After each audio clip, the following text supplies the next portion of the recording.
You ask Tiger to solve. This deals with linear equations with one unknown.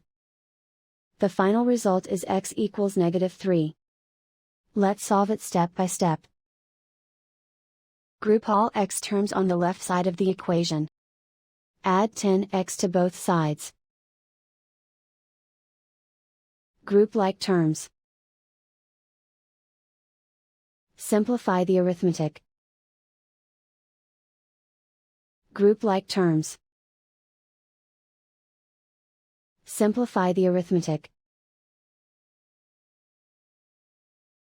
Group all constants on the right side of the equation.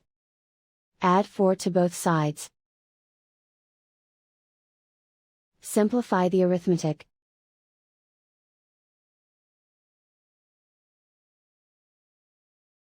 Isolate the x. Divide both sides by 4. Simplify the fraction. Find the greatest common factor of the numerator and denominator. Factor out and cancel the greatest common factor. And so the final result is x equals -3.